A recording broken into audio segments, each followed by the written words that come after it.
of security from the perspective of the past 15 years, how we measure success in the so-called war on terror. You know, we went to war after 9/11 in Afghanistan against one terrorist organization. 15 years later, we're fighting multiple terrorist organizations, carrying out strikes across North Africa, East Africa, Iraq, Syria. How are we measuring success in this war when we're seeing attacks like this happening increasingly frequently? Well, it's a great question, and you do have to pause and say, you know, after 15 years of warfare and with the proliferation of this terrorist threat around the globe, are we using the right approach? And I guess I would measure the results this way.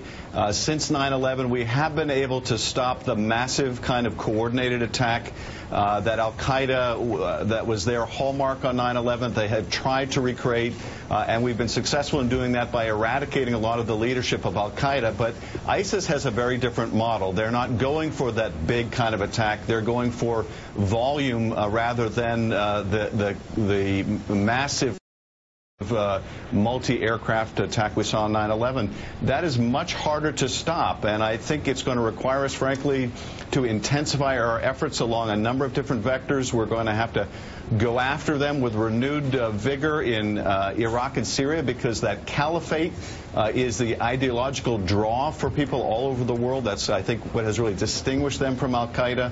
We're going to have to continue to intensify the war on the propaganda, the ideology of ISIS and Al-Qaeda, and we're going to have to harden our defenses here at home. But you're right, it's very hard to measure success when we see this multiplicity of attacks around the world. Mark Halperin. Dr. Farkas, the president put out a statement. He's not come out yet and talked about it. I know, a bit of a Groundhog Day, but what should the president be doing today, both for the U.S. audience and in terms of coalition? That's a great question. I mean, first of all, I think the president needs to get out there really strong and say, okay, this is an assault on our values, on our way of life. You know, what the terrorists are fighting are exactly the way that we live all over the world. And people, I'm sorry, the Newt Gingrich, these statements about Sharia tests, I mean, these things play right into the terrorists' hands, and they actually make us more vulnerable. So first thing the president has to say is this is about our values. This is not about instilling fear in Americans. This is about standing up for our values together. And then I actually think he should call for a global summit. So I agree with Secretary Clinton when she said it shouldn't just be about, you know, the Europeans. It should be about all of our allies and partners who are with us. We've got over 64 countries fighting with us in Iraq and in Syria. Right. So get those folks together, but really reaffirm our values. The other thing is, the congressman mentioned 9/11. After 9/11, NATO invoked Article 5. And, you know, we have one presidential candidate who has really, you know, put NATO down and said that it's irrelevant and obsolete. And that's, of course, Donald Trump. NATO can actually show solidarity and call on Article 5, which is basically an attack against one is an attack against all. And it's not to say, of course, other countries, Turkey's already been attacked recently, etc.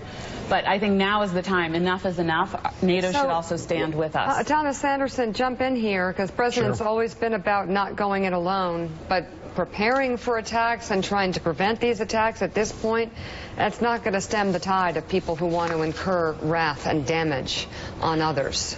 No, it won't, and there are tens of thousands of these people that want to do this. We've had 40,000 foreign fighters travel to the Syria, Iraq, and Libyan battle space over the last 4 years.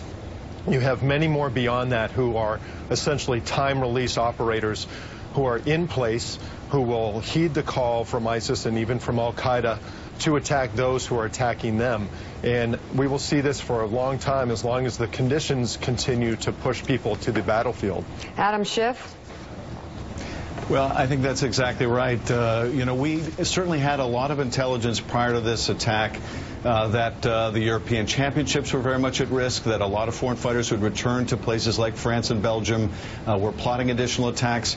But we didn't have advance notice that I'm aware of any kind of a truck-based plot like this. And that may indicate that this was a lone actor who was inspired by ISIS. It may turn out quite different. We could find out, of course, that this was a returned foreign fighter. But when it is somebody who is self-radicalized, who is acting on this propaganda that may use use something as simple as a truck, as devastating as a large truck, it's very hard to stop. And it also demonstrates that no one solution is going to solve this. Calling in NATO alone is not going to solve this, but we do need to intensify NATO's involvement in this campaign. We need our Muslim allies to do a much more aggressive job in fighting the ideological underpinnings of this. We in the United States and through our government are really not the right messenger in talking about Islam is and what it isn't. So we need these powerful voices, these moderate voices within the Islamic world to be speaking out and helping us in this ideological combat. Yes, we need buy-in. Congressman